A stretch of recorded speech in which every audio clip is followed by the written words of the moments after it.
The Roman army was not good. Stay with me here. And I know what you're saying right now. I've played the games, I've seen the movies, and Rome is always great in them. You must be wrong.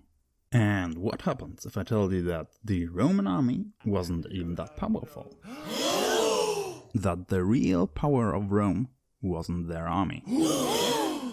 And what if I tell you that most weapons you think of Roman weren't even Roman? Well, this is what this video is about. So, sit down, put your helmet on, unsheath your gladius, and keep watching. To start, don't get me wrong, the army of Rome was very capable in what it had to do, since it very obviously was able to conquer vast slots of territory over the time Rome was a thing. But as you will see in this video, it was not the unstoppable, omnipotent thing some make it out to be. But first, who am I? And how do I have the audacity to speak about Rome in this manner in this random video you're watching right now? Hello and welcome. My name is Ragnar, and yes, that's my real name.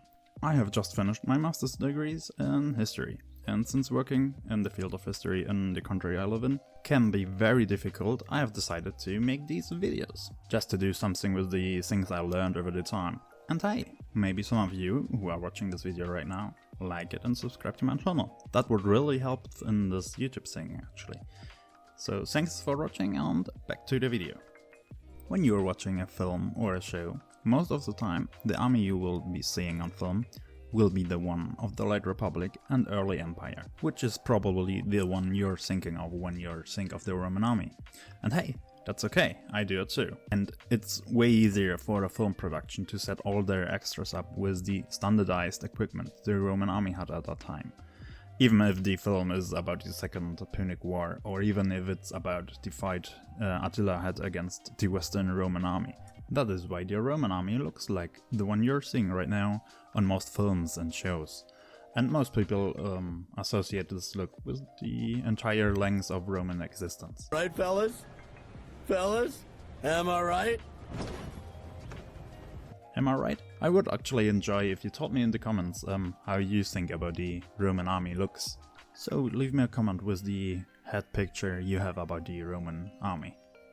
But in reality, the army that did the most hard conquering against peer states and was there the longest wasn't that one. It was the one before the Marian Reformation in 107 BC.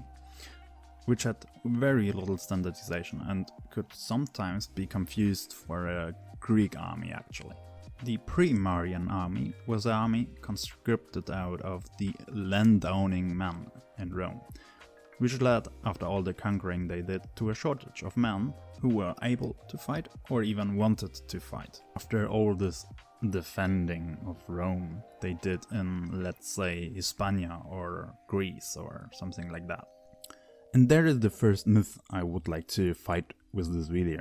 And it's that Rome conquered by the sword all this big empire, republic, which is wrong. Many of the people that were integrated in the republic and later into the empire did so voluntarily. First because the elites were promised Roman citizenship, which had many, and I mean many benefits when you liked becoming, being or staying rich. And for the normal population it had the benefit of not having to fight against the most feared army they probably heard of. And all this in exchange for some tributes in form of troops, which were the auxiliaries, and paying some taxes to build roads, which would bring commerce and maybe make you wealthier. So what would you choose?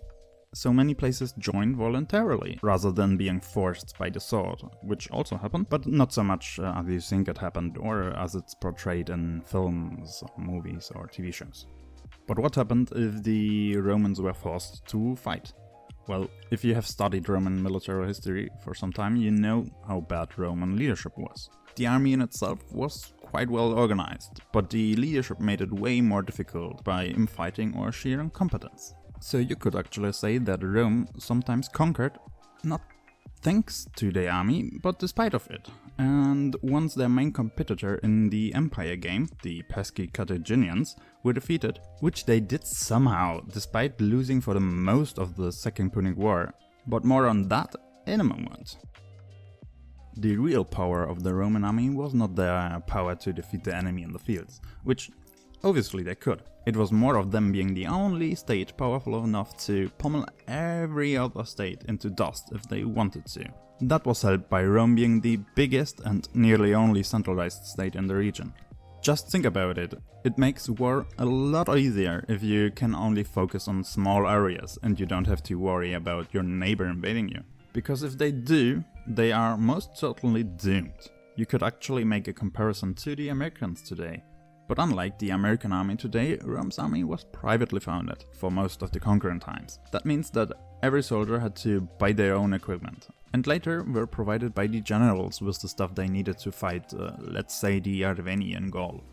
That means that the soldiers were actually sponsored by the generals, which had a whole baggage train of consequences, one of them turning the Republic into the Empire. So you could say that the Marian Reformation made the Roman army more effective and more powerful, but it also doomed the Republic and in the long term the whole empire, because of all the civil wars that happened after that.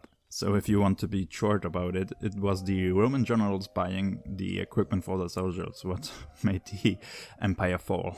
Wink wink. That actually brings me to another point, the Roman equipment. Most of what you probably think of being Roman was not invented by the Romans. Let's take this beautiful Roman quote-unquote gladius for example. It was adopted by the Romans from a sword that Celtic mercenaries in the army of Hannibal used. The Romans liked it and adopted it. Same goes with the pilum, which came from the Samnites.